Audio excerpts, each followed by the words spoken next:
Hello, and we're going to go ahead and take you on over here to part 3 of 4 on our demonstration and lecture on access, also known as, pardon me, Mr. Walker, but the information in the textbook just wasn't quite clear. So if you'll recall, of course, previously we had gone ahead and we had set up our we had set up our personal information in here. And looking here, we also went ahead and we changed this personal information here into design view, stating our student ID. We went ahead and after we put in the information on the student ID, we went ahead and made that into a primary key, and that's so that when we run our queries, the Access database can go ahead and have a reference point for this particular item in here. You can only have one primary key per table, and that primary key cannot be duplicated in another table. So we have here in a student ID is going to be our primary key in our personal information. If we look into our account information table here, um, and look according here, that's going to be our account number.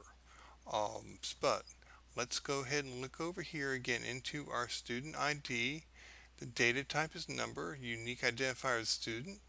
Over here we have a caption here which is showing as ID. They're showing here a default value of 0. We're not going to change that. But let's go ahead here and look again and look at the information that we've actually put into this. So here we have our ID numbers. We've typed all this in. We have our phone numbers. Remember, of course, that we used our little mask on this in order to have it format properly. Use the date of birth. You see, it was actually written out as date of birth, but since we use this uh, here, I'll go ahead and show you here in the date of birth. We have a caption. Okay, and actually, date of birth. Our caption is DOB. Again, in our student ID, our caption is ID. So when you go ahead and you look at it in table view, you get this rather than what we originally put the information in. Now, this is the information that we've had actually already typed in. We have our account number, or excuse me, our account info here. If we again look over here and look into this particular account, we went ahead and we imported all of this information in here. And again, taking a look here into your view, we had our various field size, which was standard in here. Normally we'd put a smaller field size for this, but for right now we'll go ahead and keep this accordingly. Account name, account information, street, and so forth. But as I said, we had gone ahead and we had imported all of this information in here.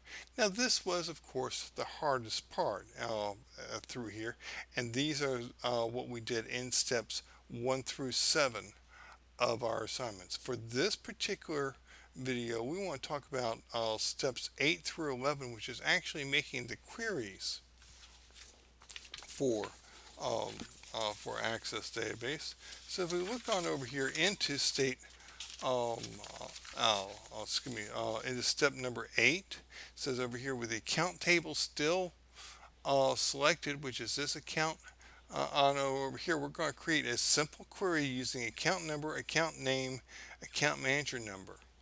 Okay, so we're going to, if we're going to make a query, we're going to make anything, we're going to click on create. And in this case over here, we're going to create what type of query? We're going to go ahead and we're going to create a simple query. So again, we'll use the query wizard to do this simple query. And here we have our simple query wizard. Clicks on over here. And in this case over here, we're going to go ahead and we're going to allow this information. In this case, working again onto the account info table, it's just selected, and we could change this here if we wanted to, but we're not going to. We're going to move over here account number, account name, and pop on down over here to the account manager number over here. And again, account number, account name, account manager number. Click on next. And in this case over here, account info query is going to be our name in here. Now, if you were doing, if you want to save it under a different name, or you're instructed to save it under a different name, and it turns out that you made a mistake, it would be best to just delete the query and start over again rather than go in and try and change the name of the query. Um, so, in our case here, we're going to go ahead and we're going to finish. And so now this is going to be the information. You see here, we have here the account number, account name, account manager, um, uh, number over here. So we've gone ahead and done this here. So this shows us the account numbers, account name, account manager numbers in this. So you see, also see here that this is our query, and this is actually shown on over here. So we want to go ahead and we want to close that down. Actually, let's just close down all of these. But we have now here this account info query. So let's go ahead and click into this. We right click into this and look here into actually account info query. So we want to go ahead and right click into this, right click in the account info query tab and enter the criteria of 35. Now what they really don't tell you to do here is that we're going to change this over here to design view. So in this case here, we're going ahead and go over here into design view, and we're going to go ahead and modify this, okay, in the account manager number. So here's our account manager number. Our criteria for this, our criteria is the condition. So what this means here is that we want to know all the account manager numbers in this case who have the number of 35. Okay, and so having done this, we'll go back over here into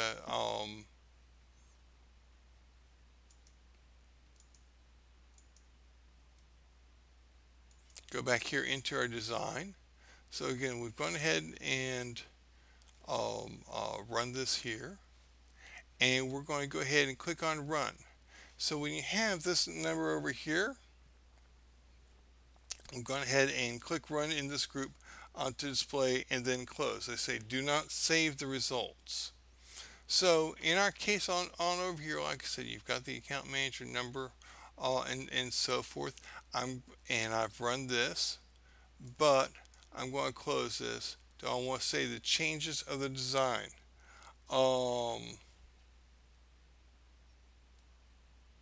In this case here, and we're actually going to say no.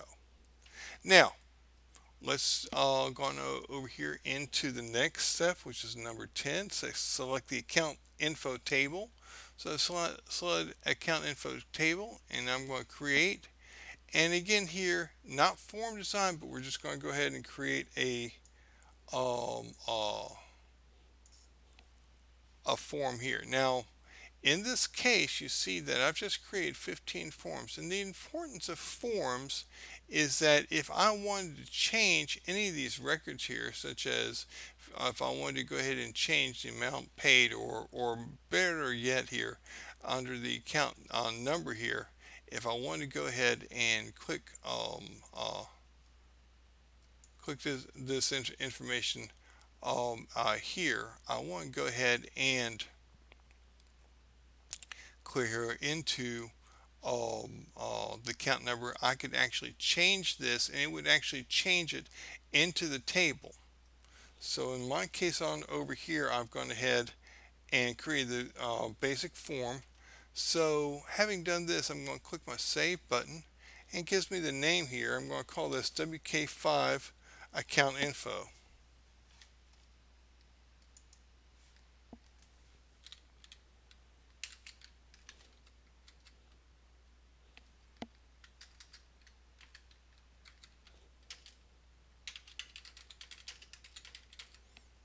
Okay, I'm going to click on OK, and then I'm going to go ahead and I'm going to close this here.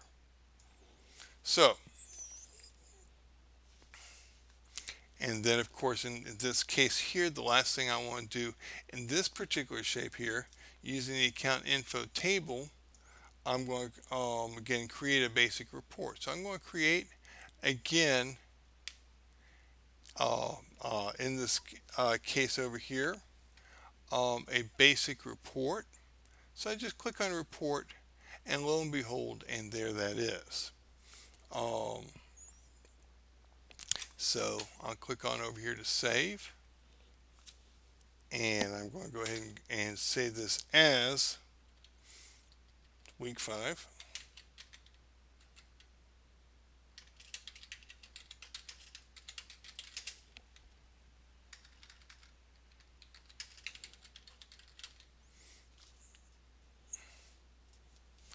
And then simply save that.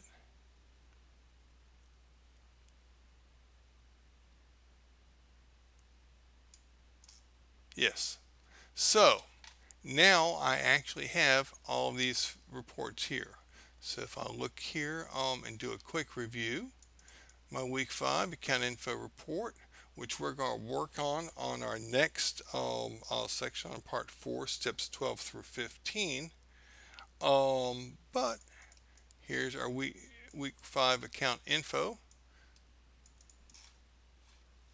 They're here. Here's your account info query and our personal information and our account information.